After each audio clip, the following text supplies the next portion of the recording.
골로새서 1장부터 4장까지 읽어오면서 여러분들 한번 무엇을 설교했는지 한번 생각해 보십시오. 소명받고 우리와 너희가 되어서 복음의 일꾼이 되고 교회의 일꾼이 되어서 위의 것을 찾으며 땅에 있는 지체를 죽이며 새 사람의 옷을 입으라고 했습니다. 이 원리를 가정에서 먼저 적용하고 사회생활에서 거룩을 이루기 위해서 복종과 사랑과 순종의 언어를 써야 한다고 했어요. 결국 거룩한 목적을 이루기 위해서 모든 것의 결론은 전도라고 했습니다.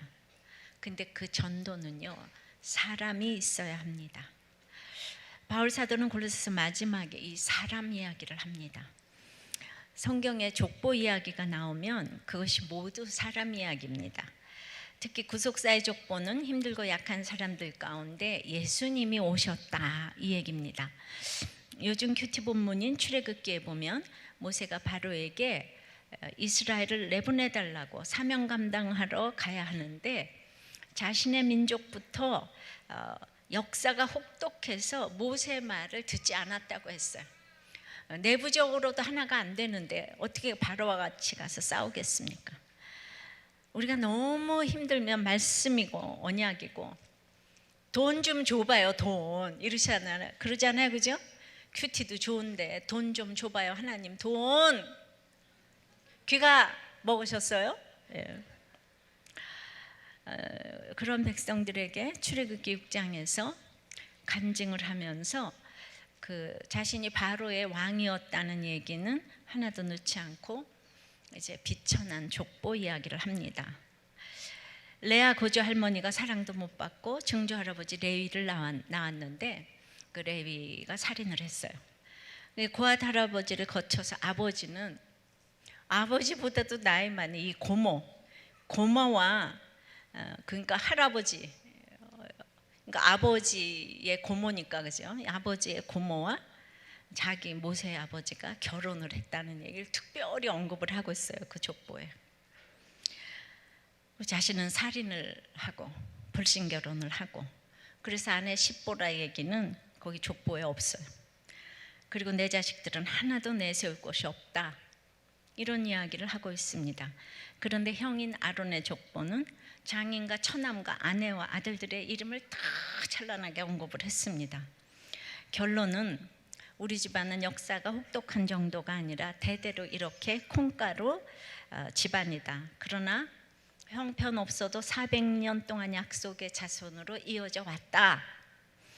그러나 형이라도 아론의 족보는 나하고 같이 일할 것인데 흠이 없다. 나의 부족한 이 모든 사연을 완벽한 형이 도와줄 것이다. 이렇게 자신을 콩가루 집안으로 간증을 하고 형을 높이니 하나님은 도리어 모세에게 리더십을 주시는 것을 보게 됩니다. 하나님 나라는 자격이 아니라 은혜에 의해 이루어진다는 것을 밝히고 있습니다. 그래서 레아 할머니도 남편의 사랑도 못 받는 고난의 삶을 살았고 그 아들 유다는 시아버지와 며느리가 동침한 아들이고 또 그 레위는 살인을 한 아들이었어요. 그러나 그 유다의 후손으로 예수님이 오셨고 레위의 후손인 모세는 구약과 율법의 대표가 되었습니다. 즉 고통의 아이콘 레아에게서 신구약을 아우르는 지도자와 메시아가 나온 것입니다. 얼마나 놀라운 사람 이야기입니까? 여러분 정말 조강지처 멸류관은 대단한 것입니다. 우리는 너무나 그 요셉이 훌륭하고 라헬이 훌륭한 것 같지만은 진정 힘들고 어려운 가운데서 이렇게 이제 메시아가 나오고 예수 그리스도가 나오고 이렇게 모세가 나왔습니다. 동일하게 골로새서 말미에 바울이 언급하고 있는 여러 동역자들을 보면서 이 사람들이야말로 내놓을 것이 없지만 은혜로 쓰임받는 하나님의 신실한 일꾼이요, 이런 일꾼들이 왕 노릇하는 교회는 저절로 전도하는 공동체, 차별이 없는 건강한 교회의 모델이 될 수 있는 것입니다. 결국 사람입니다. 오늘은 이제 사람 얘기 첫 번째로 신실한 일꾼에 대해서 구체적으로 살펴보겠습니다. 첫째로 신실한 일꾼은 사정을 알아주는 사람입니다. 여러분 사정을 알아주려면 어떻게 해야 되죠? 내가 저 사람의 사정을 알아주려면 얼굴부터 좀 사정을 알아주는 얼굴이 돼야 되지 않을까요? 얼굴이 있는 데 인상을 팍 긋고 앉아가지고 말해봐 이러면 그 사람이 사정을 구하겠습니까? 얼굴부터 사정을 알아주는 얼굴로 바꾸신다며 그 사정을 얘기하라고 그러셨으면 좋겠어요. 7절입니다. 두기고가 내 사정을 다 너에게 알려주리니 그는 사랑받는 형제요 신실한 일꾼이요 주 안에서 함께 종이 된 자니라. 두기고가 내 사정, 바울의 사정을 알려준다고 합니다. 하나님도 사정이 있으시고 바울도 사정이 있습니다. 아무리 스승이라고 해도 스승이라서 말을 할 수 없는 사정이 있습니다. 무엇이든지 다 이야기를 하는 것이 아니라 스승이기 때문에 할 말을 다 못할 때가 있습니다. 이 일을 위하여 바울은 두기고를 보냈습니다. 어떤 사람은 내가 바울 선생님의 사정을 다 좀 알려주겠어. 얼마나 바울 선생님이 힘든 줄 알아? 이러면서 막 협박을 하는 이런 또 사람도 있어요. 사정을 주고받을 때는 주고받는 사람들이 성령의 인도하심을 받아야 합니다. 기도 많이 하고 말씀을 많이 안다고 하는 사람은 안 무섭지만 사단이 무서워하는 사람이 있는데 그 사람은 바로 겸손한 사람입니다. 사단은 겸손한 사람 앞에서 두 손 두 발 다 듭니다. 이러한 겸손으로 사정을 정하게 되면 바울이 아무리 힘든 사정이 있을지라도 골로새 교인들이 도리어 이 소식에 위로를 받게 되는 놀라운 일이 벌어집니다. 우리는 목장에서 지체들이 돈 얘기하고 힘든 얘기하면은 딱 듣기 싫어질 수 있습니다. 그런데 성령이 주시는 겸손한 마음으로 전하면 도리어 그 힘든 것을 들으면서도 위로가 되는 이런 사정을 주고받게 됩니다. 선교도 마찬가지입니다. 한국교회는 선교를 몰라, 배가 불러서 도울 줄도 몰라, 선교사들을 싫어해요. 우리가 얼마나 선교사들에게 도움을 받아서 이렇게 됐는데 지금 한국을 다 잃어버렸어. 내가 얼마나 열심히 사역하고 있는데 왜 나를 몰라주지? 이렇게 얘기를 하면은 그 듣는 사람 위로가 안 될 수가 있어요. 서로에게 책임이 있습니다. 우리 집안은 왜 그래? 우리 교회는 왜 그래? 하는 것은 서로에게 신실하지 못하고 서로가 바울이 되어주지 못하고 두기고가 되어주지 못하기 때문입니다. 어떤 사람은 한마디만 해도 사정을 알고 위로가 되는 사람이 있습니다. 신약에 5번 나오는 두기고의 이름은 행운이라는 뜻입니다. 두기고에 대해서 찾아보았습니다. 사도행전 20장 24절, 에베소서 6장 21절, 골로새서 4장 7절, 디모데후서 4장 12절, 디도서 3장 12절. 어디를 봐도 두기고가 유명한 설교도 아니고 설교가도 아니고 기적을 행했다는 말씀도 없습니다. 그런데 행운입니다. 바울의 마지막 생애를 함께 했던 사람입니다. 근데 뭐가 행운입니까? 바울을 도울 수 있었다는 것이 생애 최고의 행운이었다는 것입니다. 왜 이렇게 도왔을까요? 기록에는 없지만 그 당시 두기고도 로마에 사는 아시아인이었기 때문에 노예에 준하는 천한 신분이었을 것이고 그를 인격적으로 대해주는 주님과 바울 사도로 인해 마지막을 함께하는 행운을 누리지 않았나 싶습니다. 이런 그를 바울 사도가 3가지로 호칭합니다. 첫째로 사랑받는 형제로 호칭했습니다. 아가페에서 유래한 이 단어는 자기 희생적 사랑을 의미합니다. 모든 것을 주어도 아까울 것이 전혀 없는 이 친밀한 사임을 나타냅니다. 두 번째는 신실한 일꾼이라고 했습니다. 교통이 발달하지 않은 그 시대에 편지를 전달한다는 일은 아주 어려운 일이었습니다. 어떤 일을 맡겨도 자신의 책임을 감당하는 사람이었기에 유능하고도 믿을 수 있는 자였어요. 사역적인 면에서도 바울의 기대와 의도에 어긋남이 없는 사람이었어요.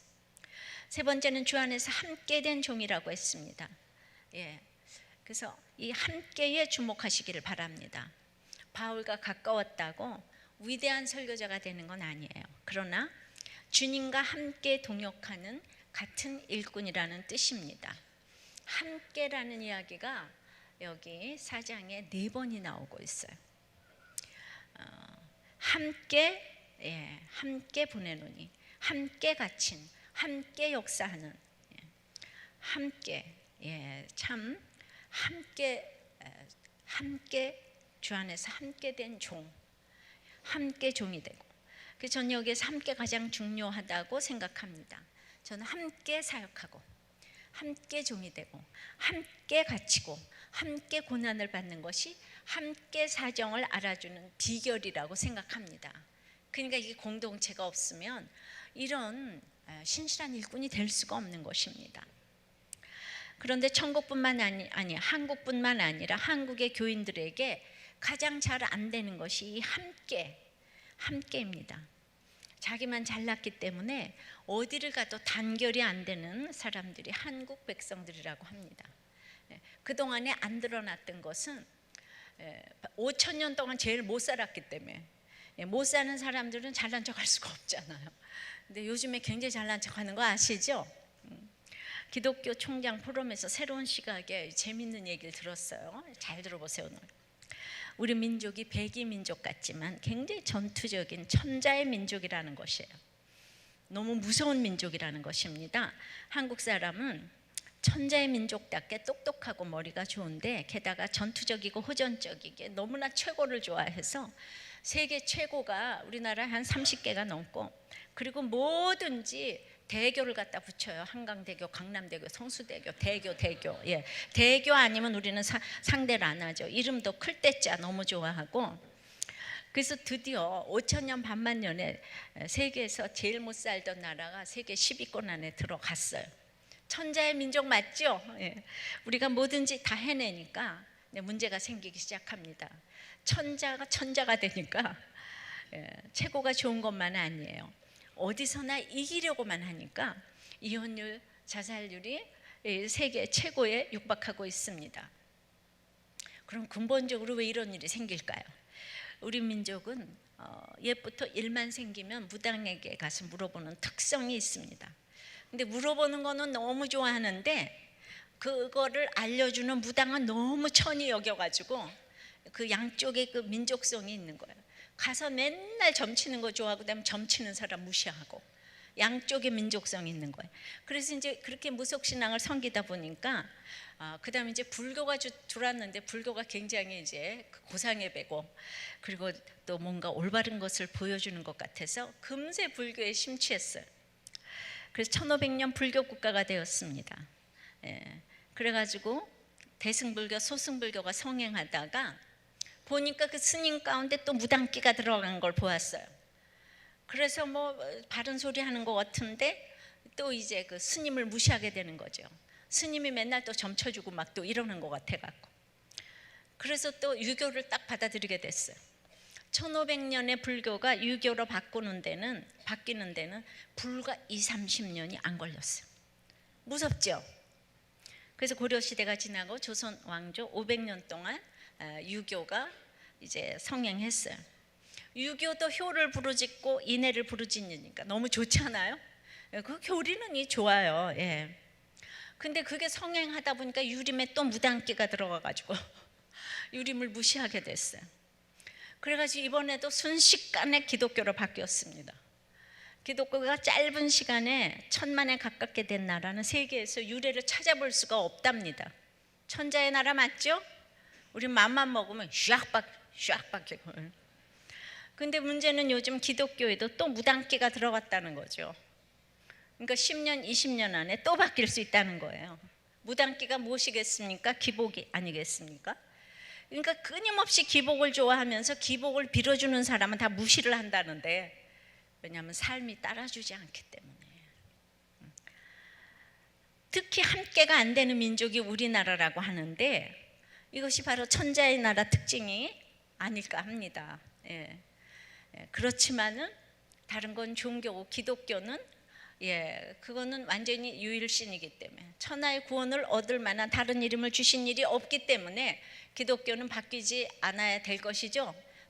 만약에 바뀌려면 어마어마한 핍박이 오고 무수한 피를 아마 흘려야 될 것이라고 생각합니다. 이걸 지키려면은 뭐 적용해 보세요. 여러분은 사정을 알아주는 사람입니까? 늘 사정이 생기는 사람입니까? 우리나라가 배기의 민족이라고 알고 있는데 천자의 민족이라는 것이 오늘 동의가 되십니까? 되십니까? 되세요? 예, 한번 목장에서 나눠보세요. 함께가 잘 되십니까? 홀로가 좋습니까? 자, 신실한 일꾼이 사정을 이렇게 알아줘야 되는데, 두 번째 신실한 일꾼은 위로할 수 있는 사람입니다. 8절입니다. 내가 그를 특별히 너희에게 보내는 것은 너희로 우리 사정을 알게 하고 너희 마음을 위로하게 하려 함이라. 대단한 은사가 없어요. 이 사람은 두기고는 대단한 은사가 없어요. 작은 일에 충성하는 두기고의 사랑과 신실은 골로새 교회에 위로를 전했습니다. 두기고와 같은 여러분의 사랑과 신실함이 가정과 교회 그리고 모든 식구들에게 위로를 전하게 될 줄 믿습니다. 두기고의 일은 바울의 발이 되는 것이었어요. 바울의 서신을 전하는 일이었습니다. 지금은 인터넷 시대이기 때문에 전하는 일이 아무것도 아니지만 그 당시는 강도의 위험과 추위와 더위와 배고픔을 무릅써야 하는 엄청난 일이었습니다.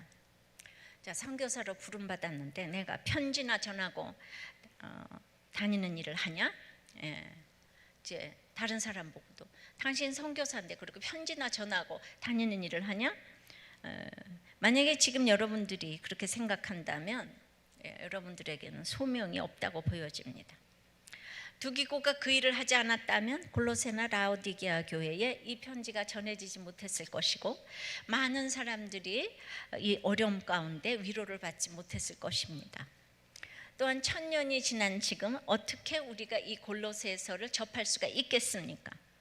그 당시 두기고의 헌신이 아니었다면 지금과 같은 골로새서는 존재하지가 않습니다. 라오디게아에서 온 편지를 두기고가 가지고 오고 또 가져다 주라고 했는데 본문을 보니까 그 편지는 현존하지 않습니다. 누군가가 헌신을 하지 않았거나 천재지변의 역량 때문이겠지만 내가 그 사소해 보이는 그 편지 하나 갖다 주는 일을 하지 않으므로 엄청난 복음 전하는 일을 막은 거예요. 고린도후서도 편지가 하나 없어졌어요. 이제 고린도 교회에 보내는 서신도 하나가 이제 없어졌습니다. 구체적으로 문서 사역하는 거 제가 자주 말씀드리지만 이 책이 없으면 여기서 이제 끝납니다. 남는 것은 문서밖에는 없습니다. 날마다 큐티하는 여자부터 22권의 책이 나왔어요. 뭐 마태복음, 느헤미야, 로마서, 그냥 뭐 룻기에, 느헤미야에 정말 이런 책이 나왔습니다. 이 책들을 통해 문서 사역이 놀랍다는 생각을 하게 됩니다. 우리들끼리만 큐티했다면 아무도 몰랐을 것입니다. 근데 주보와 온 교인이 큐티인을 만들고 또 목장 나눔 이런 것들을 올리고 인터넷 사역을 하고 특별히 정말 음향과 이런 방송 사역 또 영상 사역으로 동영상으로 설교를 하고 이런 것들이 기록으로 남게 되었습니다. 이 모든 일을 하고 있는 본인들뿐 아니라 다른 분들도 이러한 일들을 얼마나 귀하게 여기셔야 하는지 모릅니다. 제가 아무리 설교를 해도 아무리 이걸 해서 남겨주는 사람이 없다면 이거는 진짜 하잘 것 없는 일이 되지 않겠습니까? 제가 할 수 있는 일은 너무나도 부분적입니다. 우리들께 문서 사역도 일이 아닙니다. 사명입니다. 사명이에요. 훗날 이 책들이 계속 이제 읽혀진다면 이 일에 동참했던 사역들은 이렇게 두기고처럼 이 두기고의 사역처럼 그 당시는 그거 골로새 편지 하나 갖다 준 거 이거 아무것도 아닌 것 같지만 이렇게 지금 빛나는 사역이 된 것처럼 이 일을 위해서 헌신했던 모든 분들의 이 사역이 정말 별처럼 빛나게 될 줄을 믿습니다. 그러니까 어떻게 위로자가 되겠어요? 한 나눔이에요. 저의 청소년기를 생각하면 눈물부터 납니다. 아빠에게 많이 맞았던 기억이 아직도 너무 생생하기 때문입니다. 제가 중학교 1학년 때 저를 좋아한다고 쫓아다니던 친구와 사귀게 되었는데 그 애의 공부에 방해가 된다며 그 애의 엄마가 놀이터로 저를 불러내서 제 뺨을 여러 대 때리고 간 날 이후부터 2년 동안 아빠의 저를 향한 폭력이 무자비하게 시작되었습니다. 이 아이가 딸이에요. 그냥 밤부터 새벽까지 몇 시간 동안 무릎 꿇고 앉아서 온몸을 얻어맞고 아파서 잠들 수가 없었고 다음날 학교에 걸어갈 수 없을 정도였고 허벅지가 터지도록 맞다가 피가 나고 굳은 것이 바지에 엉겨 붙은 것을 비명을 지르면서 떼어내었고 아빠가 저를 때리다가 흥분해서 저희 머리카락을 잘랐고 이것을 감추려고 교통사고 나서 머리가 찢어져서 꿰맨 자국을 가리기 위해서라고 거짓말을 하고 몇 달 동안 모자를 쓰고 학교를 다녔습니다. 그런데 말입니다. 그렇게 무자비하게 매를 맞았는데도 고등학교, 대학교 말썽 한번 부리지 아니하고 너무나 열심히 공부하는 성실한 딸로 자랐다는 거예요. 여러분들 좋은 게 나쁜 게 없어요. 그러나 그 후 저를 때리던 아빠와 지옥 같은 시간을 지날 때 옆에서 울기만 했던 무능력했던 엄마를 아무런 감정 없이 그렇게 대하게 됐어요. 대학교 4학년 때 아빠가 심장 수술을 하셔서 생사의 갈림길에 있을 때 몇 달이나 입원하고 계시는데도 딱 병원 한 번 갔고 또 서울에서 직장 생활을 할 때 엄마가 목 디스크 수술을 했는데도 자기는 병원 한 번 가보지 않았답니다. 지금 아빠는 그때 일을 다 잊으신 듯합니다. 그러나 저를 때리던 모습이 떠올라 짐승처럼 흥분해서 이제 몽둥이를 들고 그렇게 세차게 때리던 모습이 떠올라 괴롭고 아빠가 너무 싫습니다. 저는 저의 모든 것이 저희 부모님의 문제라고 굳게 생각을 했는데 결혼하고 나서 아기를 낳아 보니까 근본적으로 자기에게 사랑이 메마른 이거 문제인 게 깨달아진 거예요. 결혼 5년 차가 되어서 사랑의 감정이 무뎌지고 결혼 생활이 그저 삶의 일부가 되니까 남편이 저를 끊임없이 사랑해 주는 것이 아니라 편안한 사람으로 대해 주는 것에 화가 나고 남편의 모든 것이 싫고 짜증이 났어요. 또 엄마가 되면 누구나 모성애가 생기는 건 줄 알았는데 말 잘 듣고 말썽 안 피울 때는 예뻐하지만 조금만 주장을 하거나 물을 엎지르거나 옷에 음식물을 흘리면 싸나운 모습으로 돌변해서 아이들을 때리고 소리를 지르면서 왜 이렇게 나를 못 살겠구냐. 애기들이 지금 그냥 다 몇 살밖에 안 됐는데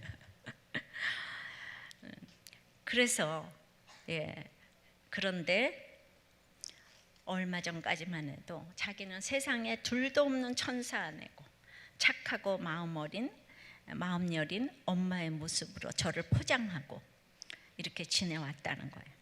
누구한테도 나눈 적이 없고 어렸을 때부터 자기는 교회를 다녔지만은 그러나 이제 이토록 사랑이 메마른 저의 무정함을 하나님과 공동체 앞에서 솔직하게 고백하고 네 믿음이 너를 구원하였으니 평안히 가라는 예수님의 음성을 듣고 싶습니다.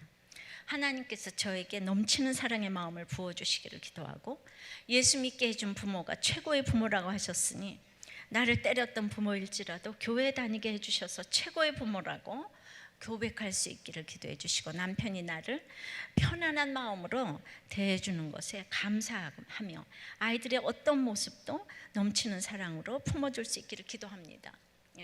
그러니까 이런 얘기를 이렇게 솔직한 나눔들이 성도들의 자기를 보게 합니다. 성도들의 자기 모습을 보게 하고 그래서 살리고 치유케 합니다. 그러니까 누구에게도 지금 위로받지 못하고 꽁꽁꽁꽁 자기 감정을 숨겨두고 있다가 내 자신을 직면하게 되어 저절로 위로가 되는 것을 보게 됩니다. 본인에게 위로가 되고 그러니까 어렸을 때 매맞음 막 대드는 게 축복일까요? 이렇게 아무 말도 안 하고 죽을 때까지 꽁꽁 묶어놓고 미워하는 게 축복일까요? 뭐가 축복일까요? 아이들이 속썩이고 집 나가고 가출하고 이게 축복일까요? 모범생으로 살면서 평생 부모 미워하는 게 축복일까요? 뭐가 축복일까요? 그러니까 공평하다고요. 그렇게 속썩인다고 뭐 미워하고 공부 잘한다고 이뻐하고 이러지 말라고요. 내가 때려서 쟤는 공부 잘한다 이딴 소리도 하지 말라고요. 그냥 사람은 다 똑같다고요. 그러니까 공부 잘한다고 잘난 척 하지 마시고 애가 속썩인다고 열등감 가지실 필요가 전혀 없다니까. 아이들은 속을 새기고 아이들은 가출을 하고 아이들은 지 맘대로 자라야 그게 정상 아니겠어요? 아이들이 이렇게 매 맞고 또 가만히 있으면 이게 비정상 아니에요? 그러면 나중에 이 병이 고쳐지질 않아요. 자, 바울 사도는 자기 입으로는 전하지 못하는 이 옥중 생활의 어려움을 두기고를 통하여 전할 것이 있었을 것이에요. 사역자들도 사정이 있습니다. 근데 그것을 두기고가 말해주면 고맙고 또 안 해줘도 끝이죠. 전하고 전하지 않게 하는 건 전적으로 성령님의 고난입니다. 두기고는 가지고 간 서신에 덧붙여 바울의 사정을 전달했을 것입니다. 바울과 바울의 동력자들에게 누구보다 올바른 분별력을 가지고 정확하게 전할 수 있는 사람이었습니다. 옥에 갇혀서 바울 사도가 얼마나 복음 전하는 일을 쉬지 않았으며 골로새 성도들을 사랑하는지 보았기 때문입니다. 바울은 감옥에 매여 있는데도 불구하고 자기는 부요한 자라고 여겼습니다. 그리고 정작 위로를 받아야 하는 사람들은 지도자를 잃은 골로새 교인들이라고 생각을 합니다. 여러분은 내가 당하는 고통만 힘드십니까? 아니면 내가 당한 상황 때문에 걱정할 사람들이 염려되십니까? 예수님은 십자가 지러 가시는 고통 가운데서도 베드로, 수제자 베드로가 말고의 길을 베자 사단아 물러가라 그러면서 베드로를 책망하시고 그냥 말고의 길을 붙여주시면서 가셔요. 정말 속이나 새기지 말지. 베드로가 말고의 길을 탁 베니까 베드로 야단치시면서 다시 말고의 길을 붙여주시면서 가셨어요. 내가 지금 위암이 걸렸는데 아들 지금 선생님 쫓아다니면서 지금 이제 해결해주고 가는 그 엄마의 마음과 지금 똑같습니다. 끝까지 제자를 양육하시고 베드로가 주님을 3번 부인하고 닭이 울었는데 그 우는 순간에 주께서 돌이켜 베드로를 보아주시고 십자가 지러 가셨어요. 마지막까지 자신의 고통보다 다른 사람들이 아파할 것을 아시고 양육하시고 돌보아 주시며 가신 주님의 본을 따라야 위로자가 됩니다. 우리들 수준이 이렇게 높습니다. 바울은 두기고처럼 신실한 일꾼 때문에 끝까지 위로받으며 선교 사역을 감당할 수 있었습니다. 제가 30대 남편이 하루아침에 갔어요. 어떻게 간암으로 하루아침에 갈 수가 있겠습니까? 예. 그런데 제가 이제 목자를 이제 하고 있었을 때, 그러니까 이제 감당이 안 되는 분들이 제가 염려가 됐어요. 예수 열심히 믿는다더니 무슨 죄를 지었노 이러고, 나는 집사람처럼 그렇게 예수 열심히 믿다가 남편 데려갈까 봐 교회 나오기 싫어졌어요. 그 실제로 안 나오는 분도 계셨어요. 그러니 나를 잘 아는 누군가가 이 사정을 알려주고 그들을 도리어 위로하는 일을 맡을 사람이 필요했어요. 내 옆에는 그런 두기고가 많았어요. 김양재 집사는 과부가 되었지만은 거기서 그리스도의 비밀을 전하고 있어요. 죽음을 경험했지만 산자처럼 살고 있어요. 막 이렇게 전해주니까 과부가 몰려오고 우리 집에. 그리고 모두 제가 위로받아야 되는데 도리어 위로자가 되어서 저를 보러 여기서 저기서 너무나 많이 왔습니다. 바로 제 사정을 잘 알려줘야지 그 사람들에게 위로가 된다고요. 이해가 되십니까? 예, 내가 과부가 되었는데 지금 죽음에 이르고 있다. 바울이 감옥에 갇혀서 지금 죽어가고 있다. 그러면 그 사람들한테 위로가 되겠습니까? 제가 과부가 되었는데도 너무 예수 그리스도의 복음을 전하고 있다고 하니까 저를 보고 싶어서 다 왔잖아요. 바로 이것이 내가 고난에 처했어도 나를 전해줄 두기고가 있어서 위로가 되고, 또 한 번 간 사람이 또 다른 사람들에게 두기고가 되어져서 저 얘기를 들으러 온 줄 믿습니다. 그러니까 신실한 일꾼은 이렇게 위로자가 되는 사람이에요. 여러분들 얼굴만 보면 위로가 돼야 되겠는데, 저는 위로자가 되려고 그랬는데 저만 보면 또 피해 다니는 사람도 있어요. 저만 보면 뭐 큐티하라 그럴까 봐, 저만 보면 또 뭐 수협에 나오라, 저만 보면 이혼하지 말라 그럴까 봐 피해 다녀요. 그거는요, 제가 위로자가 되지 않는 게 아니고 그분이 죄 가운데 있어서 저를 피하는 거죠. 여러분들만 보면 이렇게 정말 사정을 말하고 싶고 위로자가, 근데 위로자가 항상 좋은 얘기만 해줘서 아니에요. 제가 남편이 죽었는데 그거 다른 사람이 듣기에 뭐 그렇게 좋은 얘기입니까? 그래서 어떤 매임에서도 정말 그렇게 그리스도의 비밀을 전할 때 위로자가 될 줄을 믿습니다. 적용해 보십시오. 여러분은 내가 아무리 어려움을 당해도 내 편에 서서 나의 사정을 얘기해 줄 수 있는 나의 두기고가 있으십니까? 내가 힘들다는 얘기를 전해도 내 사정이 듣는 사람에게 위로가 될 수 있겠습니까? 이 복음이 확실해야죠. 세 번째입니다. 신실한 일꾼은 사랑을 받는 형제입니다. 이렇게 사랑이 어디나 다 들어가요. 사랑. 9절입니다. 신실하고 사랑을 받는 형제 오네시모를 함께 보내노니 그는 너희에게서 온 사람이라. 그들이 여기를 다 너희에게 알려주리라. 자, 형제 얘기는 8절에도 나왔지만은 형제라는 말 자체도 깊은 신뢰를 나타내는 표현입니다. 문자적으로는 같은 자궁, 즉 같은 어머니에게서 태어난 자라는 의미를 가집니다. 바울은 오네시모와 두기고 둘 다에게 형제라는 표현을 썼습니다. 예, 어떤 의미에서 형제일까요? 오네시모는 유익한, 또 이익이라는 뜻이에요. 빌레몬서의 수신자인 빌레몬의 노예로서 빌레몬의 물건을 훔쳐 로마로 도주했다가 당시 이제 옥중에 있던 바울을 만나서 이제 그리스도인으로 회심하고 그리고 주인에게 돌아간 자였어요. 바울은 회심한 오네시모를 신실하고 사랑받는 형제로 오늘 인정했잖아요. 빌레몬서 1장 10절에 보면 갇힌 중에서 낳은 아들이라고 그랬어요. 12절에 보면 내 신복, 심장이라고 얘기했어요. 16절에 보면 사랑받는 형제로 이렇게 부르면서 주변 사람들에게 그를 정말 따뜻하게 맞아줄 걸 부탁했습니다. 오네시모는 처음에는 주인을 저주하면서 내 인생이 왜 이것밖에 안 되는가 한탄하며 세상을 원망했을 것입니다. 근데 그런 그가 바울의 복음을 듣고 죽은 가운데서 살아났어요. 말씀 때문에 살아난 사람들은 서로 사랑할 수밖에 없습니다. 예. 여러분들은 저를 사랑하십니까? 예. 정말 제일인 사람이 있고 그냥 싫지 않은 사람이 있고 그래요. 좋은 건 아니지만 싫지 않은 거 하고 정말 좋은 거 하고는 아주 다른 겁니다. 여러분들 한번 이렇게 해보세요. 자기 진단을 해보세요. 예. 정말 싫지 않은 거하고 정말 좋은 거하고는 다릅니다. 저가 아니라 제가 전하는 말씀이란 얘기죠. 사람들이 보기에는 오네시모가 종에 불과했지만 주 안에서 바울의 형제인 거예요. 도망친 노예에서 지금 위대한 바울의 사랑받는 형제요, 아들이요, 신복, 심장이 된 거예요. 이런 유익이 어디 있겠습니까? 그때 자기가 바울하고 같이 복음을 전해서 이 심부름을 했지만은 이렇게 우리가 지금 보기에 대단한 초대교회 일꾼 아닙니까? 오네시모가 이 도망친 노예에서 대단한 일꾼 아닙니까? 땅끝에서 살아난 사람들이 신실한 일꾼이 되는 것을 이렇게 보게 됩니다. 오네시모는 욕먹지 않을 만큼만 일했을 노예였어요. 게다가 도망까지 쳤습니다. 이런 그에게 완전히 다른 세상이 펼쳐졌어요. 노예에서 사랑받는 바울의 형제가 되었습니다. 로마에서 6천만 명이 노예고 1억 2천만이 인구인데 모두가 한 집걸로 노예 뺏겨왔고 그것은 아무리 세월이 가도 그거는 변하지 않을 신분의 차이였어요.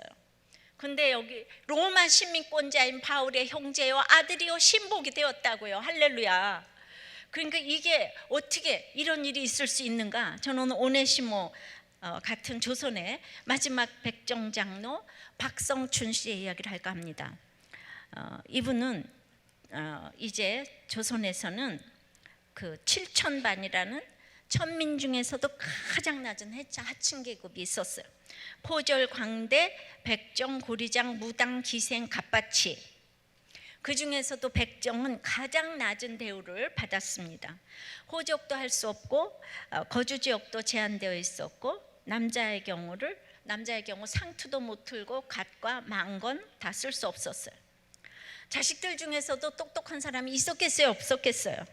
얼마나 가슴에 철천지한을 품고 살았겠습니까? 그 옛날에 백정의 딸이라는 드라마를 봤는데 그 한이 공부하는 사람하고 연애를 해서 그 집 온 식구가 매를 두들겨 맞고 그냥 장례할 때도 종이로 만든 화환을 올렸다고 감히 그걸 올려놨다고 이제 매를 맞고 연애를 해도 매를 맞고 그래서 내가 저 시대에 태어났으면 저렇게 매를 맞고 살았겠구나. 예.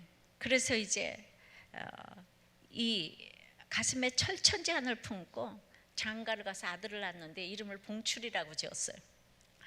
그리고 이제 그 조선왕조 몇백 년이 지났지만은 도무지 길이 없는 거예요. 이 아들을 어떻게 다른 인생을 살게 할까? 그 조선왕조 500년이잖아요. 그 전에도 그랬지만은 지금 앞뒤가 꽉 막힌 사정을 가지고 오신 분이 계십니까? 길이 안 보입니까? 그런데 그때 마침 곤당골에 무어 선교사가 와서 교회 안에 학당을 지어서 동네 아이들을 가르치기 시작했어요. 그래서 뭔가 길이 있을 것이라고 그 학당을 보냈는데 거기서 이제 글을 배우고 세임을 하는 것을 보면서 새로운 세상을 조금씩 맛보았지만 아들도 자기도 교회 나갈 생각은 안 했어요. 그런 그에게 눈이 뜨이고 귀가 활짝 열리는 사건이 생겼습니다. 1894년 청일전쟁이 나니까 사람들이 많이 죽고 콜레라가 창궐을 했어요. 박성춘 역시 이 병에 걸려서 생사를 지금 이제 헤매게 됐어요. 꼼짝없이 죽게 된 박성춘 앞에 봉출이가 외국인 두 사람을 데리고 왔는데 한 명은 무어 선교사고 한 명은 에비슨 선교사인 거예요. 에비슨은 이제 한국에 와서 그 세브란스의 전신인 그 제중원에서 일을 하고 있었는데 궁중의사로 고종을 일주일에 2번씩 가서 치료하는 책임을 맡고 있는 거예요. 그래서 그날도 고종왕이 내려준 전용 가마를 이제 왕이 내려준 이런 전용 가마를 타고 고종왕을 치료하러 갔다가 이 백정희 집에 딱 왔어요. 이건 있을 수가 없는 일이죠. 왕을 치료한 손으로 이 백정을 치료해 주었어요. 그것도 나을 때까지 계속 와줬어요. 얼마나 놀라고 감격했겠습니까? 이 일에 예수 믿지 않을 사람이 누가 있겠습니까? 그래서 이제 죽어도 좋은 겁니다. 예수 때문에 죽어도 좋은 사람이 신실한 일꾼이 되는 것입니다.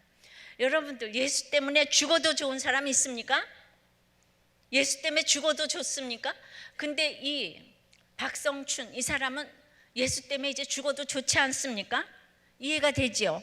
서양 놈이 와서 눈을 파간다는 이야기를 하고 그렇게 오해를 해댔는데 박성춘은 이제 어떤 얘기를 들어도 아랑곳하지 않습니다.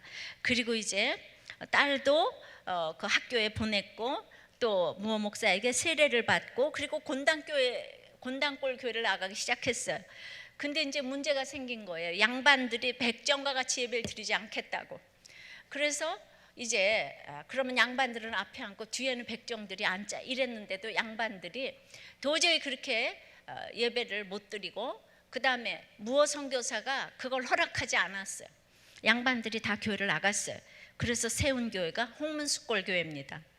그러니까 이제 박성춘 자기 때문에 지금 이런 일이 일어났기 때문에 참 상처를 받았지만은 한 서너 명밖에 남질 않았지만은 거기서 열심히 전도를 해서 자기 집에서 20명의 사람들이 모이고 성경을 가르치는 신실한 일꾼이 되었어요. 곤당골 교회의 그 부흥의 주동자가 되었습니다. 근데 감사하게도 3년 뒤에 갈라진 두 교회가 합쳐지게 되었고 1898년 종로에 승동교회를 세우게 된 것입니다. 1895년에 세례를 받고 박성춘 씨가 1911년에 이 교회의 장로가 되었어요. 지금 합동교단의 모체가 되는 승동교회가 승동교회 장로가 백정 출신이었다 이겁니다. 그런데 이 기가 막힌 합동교단이 지금 여자 목사를 인정하지 않고 있으니 얼마나 아이러니컬합니까? 네, 그러니까 여자는 어떻게 백정보다도 뭐 이렇게 되는 건가요? 예. 1914년에는 왕손인 이재왕이 장로가 되어서 백정이 왕족과 함께 장로로 섬기는 놀라운 일이 벌어졌습니다. 그는 교회를 섬겼던 일뿐만 아니라 백정의 사회적인 지위 향상에 큰 역할을 했어요. 양반의 도움을 받아서 정부에 탄원서를 제출해서 백정도 가쓰고 이제 망간을 쓰도록 하는 허락을 받았습니다. 그러니까 백정의 전도 활동이 활발하게 일어난 거예요. 전도가 너무너무 되는 거예요. 정말 신실한 일꾼 아닙니까? 그의 아들 봉출이는 세브란스 의학과를 졸업해가지고 박서양으로 개명을 했어요. 봉출이가 더 난데. 그러면 지금으로 보면은 이 시절에는 그 이씨 출신의 조선 왕족이 귀족입니까? 세브란스 출신의 의사 가문이 귀족입니까? 누가 귀족입니까? 몰라요? 예수 믿고 신분이 달라지는 것은 하루아침입니다. 그냥 다른 사람들을 살리기 위해서 공부를 하고 그냥 정말 귀족답게 공부하는 것만큼 그걸 인정해주는, 이게 귀족인 것이죠. 생각지도 못할 일이 일어났습니다. 정말 사랑받는 형제가 되지 않았습니까? 고종이 변화시키고 세종이 변화시킨 게 아니라 이렇게 이름 없는 무어 선교사, 에비슨 선교사 하나가 박성춘 손을 한번 잡아줌으로 그가 우리나라 최고의 모태가 되는 교회의 주역이 됐고 부흥을 시켰고, 이렇게 이름 없는 한 사람의 신실한 일꾼들이 교회를 변화시키고 나라를 변화시키고 전 세계를 변화시키는 줄 믿습니다. 그렇기 때문에 기독교는 없어지지 않아요. 근데 하나님께서 돌아오게 하시려면 말할 수 없는 이제 핍박을 허락하셔서 우리가 학대가 많음으로 번성케 되는 그 일을 허락하실지언정 기독교가 들어간 나라가 후퇴되지는 않습니다. 변할 수 없었던 사람이 바울의 사랑받는 형제로 자리매김하는 것은 주님의 사랑이 아니고는 불가능합니다. 정말 또 오네시모 같은 이런 이제 공동체 고백을 하나 읽어드리겠어요. 저는 불신가정 일남 사녀 중에 셋째 딸로 태어나서 사랑을 받지 못했고 예쁘지도 않아서 두각이 나타나지도 않았는데 뭐 여러 가지 사랑받지 못한 건 고사간의 고난의 시작은 결혼이었습니다. 중매로 만난 남편은 재산도 속이고 나이도 속이고 학력도 속이고 성격도 속이고 모든 게 거짓말이었는데 특별히 건강은 어떻게 속였냐면 결혼하고 나서 보니까 중풍이고 결핵이고 늑막염이었대요. 게다가 신혼여행 다녀오고 집에 오니까 돈을 벌지 않고 쉬겠다고 선언까지 했어요. 자기는 아프니까. 그러니까 제가 처녀로서 학원을 운영하는 것을 보고 아마 얹혀 살려고 작정을 한 모양인데, 사려 분별이 늦은 저는 퇴근해서 집에 오면 껴안아주니 좋아만 했습니다. 한마디로 밥 해주고 뒷바라지 다 해주고 먹여 살리고 낳아주고 애기 낳아주고 이제 시어머니까지 모시게 됐습니다. 올감이라고 느낄 때쯤 이미 늦었고 포악한 시어머니, 시동생, 시누이, 남편, 아들까지 다 나만 바라보며 구경거리가 되어서 나에게 기대하고 있었습니다. 그런데 시어머니가 포악하니 학원을 팔아서 집을 사서 어머니 이름으로 명의를 해드리고 인정을 받으려고 했습니다. 학원을 팔고 둘째를 임신했으니 지금 이제 처음으로 쉬는데 절체절명의 사건이 일어났습니다. 놀고 먹는다고 남편 보는 데서 50여 대를 시어머니께 따기를 맞은 사건입니다. 남편에게 구원 요청을 했지만 바라만 보고 구경만 했습니다. 진짜 이혼을 했어야만 했습니다. 시어머니는 신이 났는지 물까지 뒤집어 씌우고 옷을 찢으며 다 때린 후 방에 가두었습니다. 애기 잘못될까 봐 정신이 돌아버릴까 봐 정신을 바로 챙기며 울지도 못하고 눈만 크게 뜨고 탈출만 기다렸습니다. 그 사건은 죽어도 잊을 수가 없습니다. 23년간의 남편의 무능력은 나를 피폐하게 만들어서 죽을 것만 같게 힘들었습니다.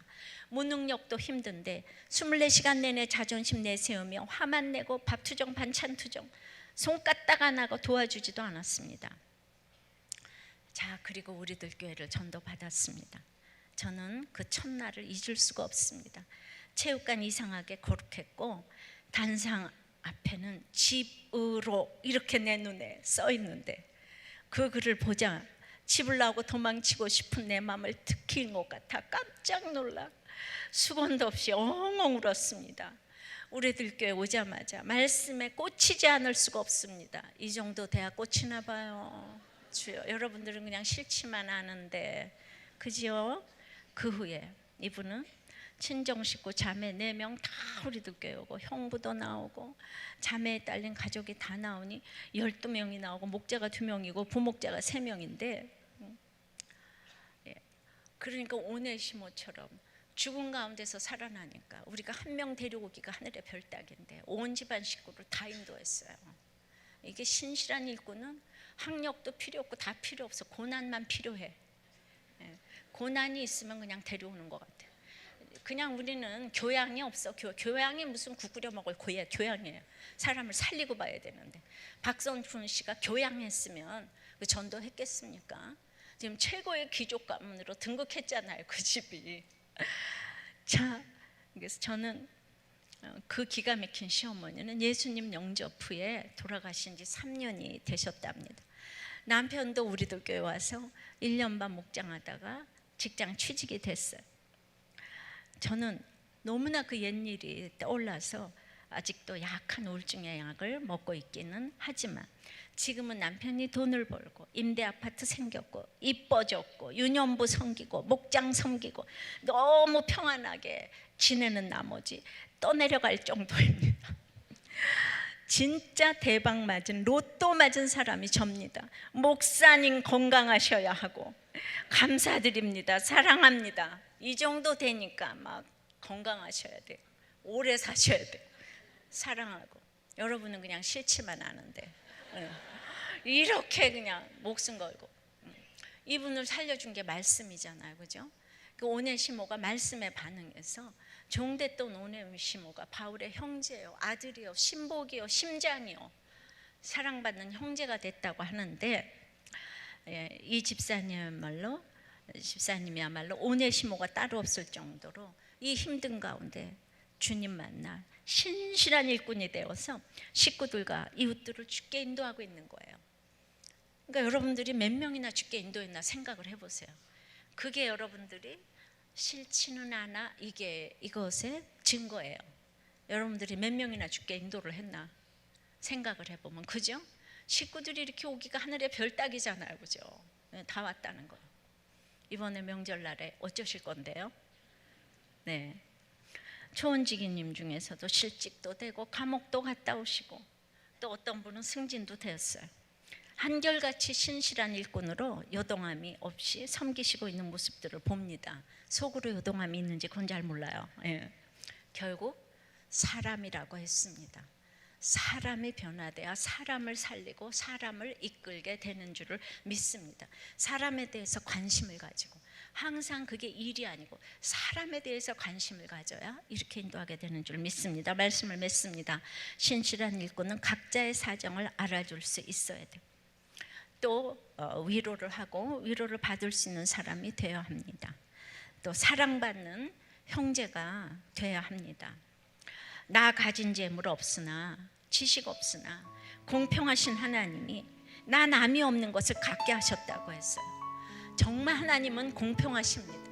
박성춘이나 이왕제나 왕족이나 백정이나 똑같이 장로가 되는 이러한 정말 신실한 일꾼들이 배출되는 우리들 교회가 되었으면 좋겠습니다. 찬송합니다.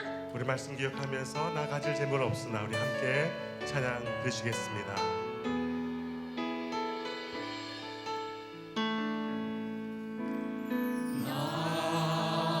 가진 재물 없으나 나 남이 가진 지식 없으나 나 남에게 있는 건강이 있지 않으나 나 남이 없는 것. 우리 한 번 더 고백하겠습니다. 나 가진 재물 없습니다, 주님. 나 가진 재물 없으나 나 남이 가진 지식 없으나 나 남에게 있는 건강이 있지 않으나 나 남이 없는 것 있으니. 나 남이 못 본 것을 보았습니다. 나 남이 못 본 것을 보았고 나 남이 듣지 못한 음성 들었고 나 남이 받지 못한 사랑 받았고 나 남이 모르는 것 깨달았네.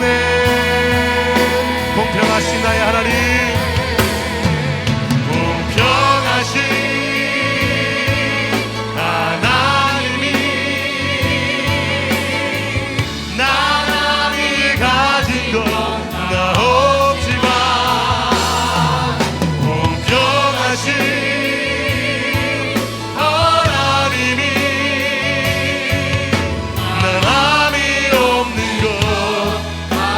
남이 못 본 것을 보게 하셨습니다.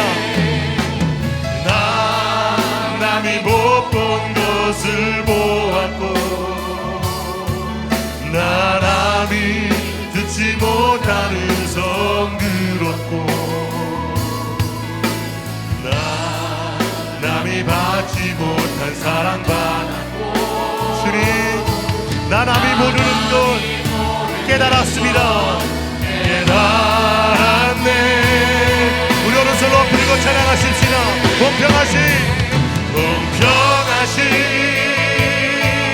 하나님이 남이 가신 것 나오지만 공평하신 하나님이 남이요. 우리 이번에 두 손을 높이 들고 소리 높여 찬양하십시다. 공평하신 하나님이 남이 가신 것 나오지만 공평하신 나의 하나님 나의 주님이 하나님이 남이 없는 것 같게 하셨네. 우리가 이렇게 사정을 알아줄 수가 있기 위해서 주와 함께 종된 두기고처럼 나와 함께 종된 두기고가 있기 위해서 기도하십시오.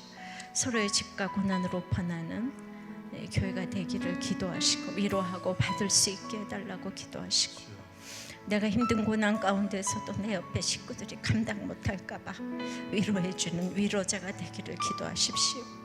사랑받는 형제가 되어야 하고 이 오네시모나 박성춘이라는 사람도 예수를 믿어서 얼마나 많은 열등감이 있었겠습니까? 변할 수 없었던 사람이 사랑받는 형제로 자리매김을 하는 것은 주님의 사랑이 아니고는 불가능합니다.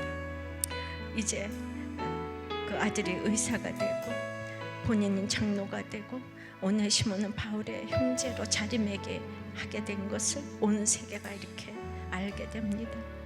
우리 오네시모와 같은 사람이 신실한 일꾼으로 목장과 교회에서 인정받는 우리 교회가 되며 한국 교회가 되게 해달라고 다 같이 기도하겠습니다. 골로새서 마지막에 결론은 사람이라고 합니다. 사람의 그 연약한 사정과 이 모든 것을 알며 성경에 끊임없이 그렇게 기록이 되었는데 정말 우리들 교회 집사님들의 사정을 보고 들어도 저는 아직 정말 당한 것이 너무나도 부족하다는 생각을 하면서 제가 전한 이 복음 때문에 어찌 그렇게 변할 수 있을까 저는 너무나도 놀랍니다.